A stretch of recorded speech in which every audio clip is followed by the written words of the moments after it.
Di tengah ramainya pro kontra program Koperasi Desa Merah Putih, ada hal yang menarik untuk dicatat, yaitu koperasi kembali menjadi pembicaraan umum di masyarakat.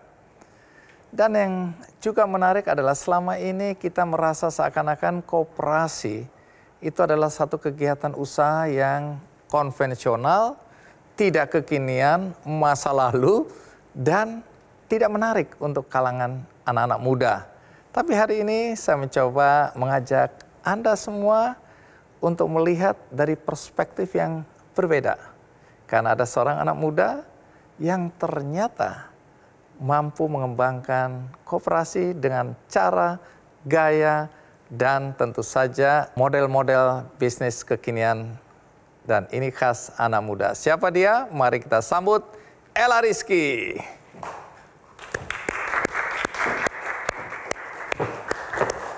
Ella, terima kasih sudah hadir. Silakan duduk. Ella berasal dari mana? Asal saya dari Dusun Semen, Trenten, Candi Mulyo, Magelang. Nah, kalau udah mulai dusun ini susah ini kita untuk mencoba membayangkan. Dusun itu artinya tidak di kota Magelang. Iya, dia di kabupaten. Kebetulan jalan ke dusun saya itu sangat berliku, sempit, dan sini tebing, sini jurang. Ella, menarik sekali, karena sekarang boleh tahu umur nggak ya? Boleh. Umurmu berapa sekarang? 30. Oke, pendidikan apa? S3. S3 apa? Kimia, Bang Adi, di Nah, UGM. Tadi aku membuka episode kali ini dengan menyebut bahwa ada satu anak muda yang ternyata bisa mengembangkan koperasi. Jadi Ella aktif di koperasi. Iya, betul Bang Adi. Jadi tahun 2017 waktu itu masih semester 7 di S1, itu saya udah terjun ke koperasi gitu. Karena sebelumnya itu lihat film ya, Cokroaminoto, koperasi keren banget memerdekakan bangsa gitu kan. Nah dari situlah pengenlah jadi anak muda pahlawan idealis gitu ya. Terus kita 2017 tuh mengaktifkan koperasi yang tadinya itu kelompok wanita tani Nira Lestari. Ini biar ada bisnisnya nih. Nah kita bentuk koperasi Nira Lestari Makmur gitu. Nah dari semester 7 itu mulai bentuk koperasi, mulai jualan, ada hasilnya kita RAT, rapat akhir tahun. Kalau di koperasi kita ini bentuknya kayak modern gitu Bang Andi, jadi kita rapat pemegang saham gitu. Ada CEO-nya, ada manajernya gitu, jadi istilah-istilah yang zaman dulu gitu nggak kita pakai. Diganti dengan kekinian. Iya. Oke, jadi Ella sebagai apa di situ? Jadi CEO-nya. CEO Koperasi Nira Lestari. Betul, induk Nira Lestari. Jadi Ella sudah berapa lama ngurusin koperasi ini? Dari tahun 2017. 2017 itu baru koperasi primer ya, baru koperasi berbentuk sendiri. Terus waktu itu berjalannya usaha, alhamdulillah bisa ekspor tuh Bang Andi. Tahun 2023 itu permintaan banyak, akhirnya kita harus ekspansi. Ekspansi kan otomatis kita harus menggandeng koperasi yang lain, memberdayakan petani-petani gula kelapa. Kebetulan ini koperasi bergerak di bidang gula kelapa. Yang diekspor apa? Gula kelapa organik. Oke. Ya, akhirnya kita memberdayakan petani-petani di daerah lain. Nah, kita ajak untuk mendirikan koperasi primer. Daerah lain itu daerah mana? Ada Kulon Progo, Purworejo, Adonara, Flores, Jawa Timur. Sampai di sana? Iya, dan juga di Malaysia juga ada kita punya. Sampai Malaysia? Iya, alhamdulillah tahun 2023 kita Oke, nanti cerita lebih detail, tapi sekarang kita saksikan dulu tayangan berikut ini.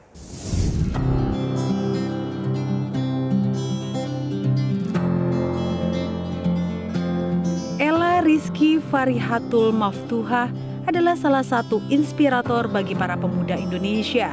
Perempuan kelahiran Dusun Semen, Desa Trenten, Kecamatan Candimulyo, Kabupaten Magelang, Jawa Tengah ini berhasil mengubah wajah desanya menjadi lebih maju dan berkembang.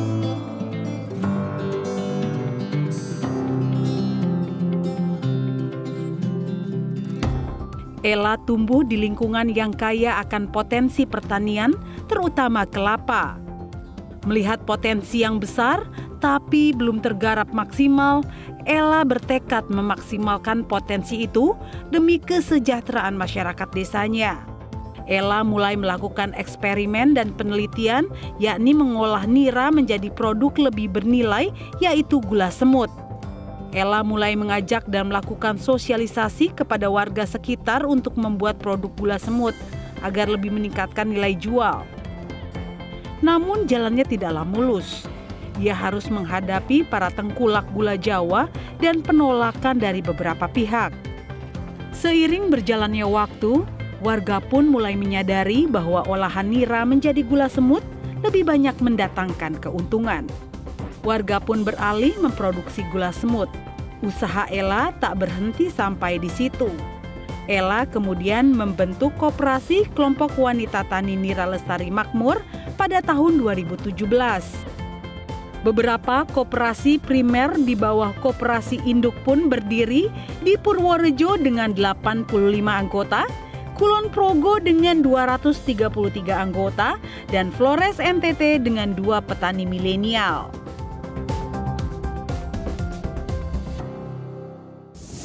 Baik, dari dusun kecil di Magelang, ada satu koperasi yang kemudian produknya dijual di pasar yang lumayan luas itu ya. Jadi dijual kemana aja ini? Kalau lokal ya di seluruh Indonesia gitu, Bang Andi. Kalau ekspor kita ke Malaysia, Kanada, Belanda, Korea. Sudah sampai di sana? Iya, alhamdulillah. Tapi boleh tahu nggak berapa banyak anak muda yang jadi pengurus di situ? Kalau keseluruhan sekitar 30% ya, Bang Andi. Tapi kita tempatkan anak-anak muda ini di posisi-posisi penting, seperti di koperasi primer itu kita angkat kepala cabang ya, kita ininya apa sebutnya, itu anak muda juga, dan jajaran manajer yang lain, internal control sistemnya juga kita rekrut anak-anak muda.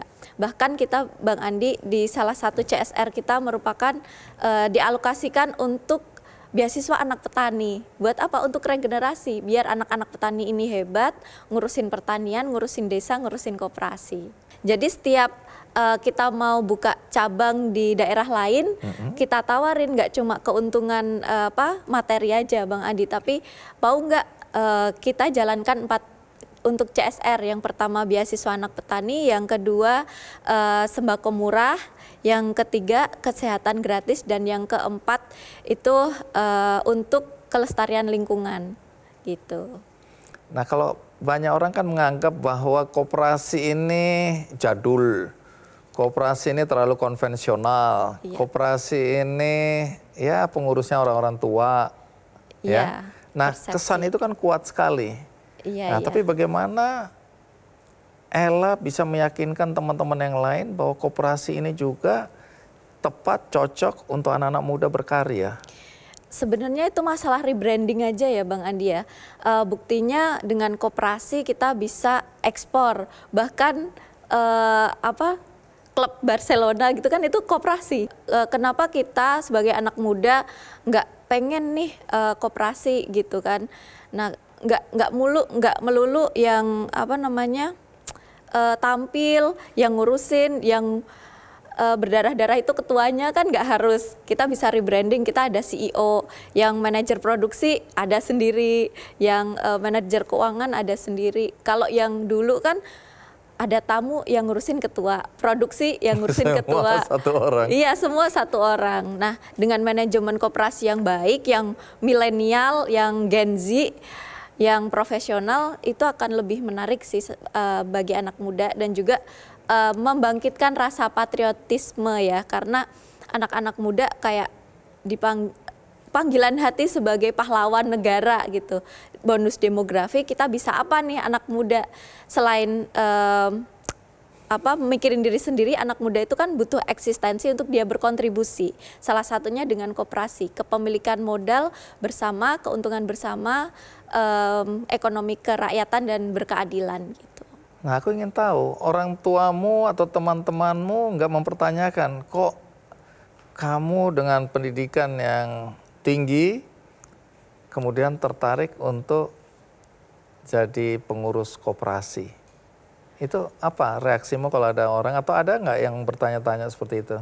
Alhamdulillah keluarga itu mendukung. Nah, dari suami juga, I love you. Nah itu. I love you too, bukan ya. Nah, mendukung saya untuk berkontribusi membangun desa. Mungkin rencana awalnya pengen ke kota, pengen jadi manajer gitu ya. Rencana Tuhan kita kembali ke desa malah jadi CEO-nya. Gitu. Kemudian saya itu juga terinspirasi karena dulu tuh perjuangan tuh dari ibu saya justru malahan. Nah, ibu saya yang membentuk kelompok wanita taninya. Jadi permasalahan di desa itu mereka bisa produksi tapi mereka tidak bisa menjual. Dan tidak bisa manajemen usaha. Nah, kita hadir sebagai anak muda datang ke desa untuk yang udah ada nih potensi-potensi baik sumber daya alam maupun sumber daya manusia kita kelola agar bisa maju. Karena kasihan sekali Bang Andi, kita produksi di desa, kemudian keuntungannya sangat tipis, nggak mungkin ada CSR. Kemudian dibawa ke kota dengan harga yang sangat tinggi. Nah, selisihnya itu hilang di mana itu? Hilang di mana gitu kan. Nah, tidak jatuh kepada petani iya, ya. Betul, tidak jatuh kepada petani. Nah, makanya kita anak muda datang mengelola biar keuntungannya itu bisa maksimal mensejahterakan para petani dan juga para konsumen kita yang ada di kota ini tidak terlalu mahal. Jadi win-win solution lah. Sekarang koperasi desa boleh mengajukan pinjaman, itu plafonnya dikasih setiap koperasi desa itu 3 miliar.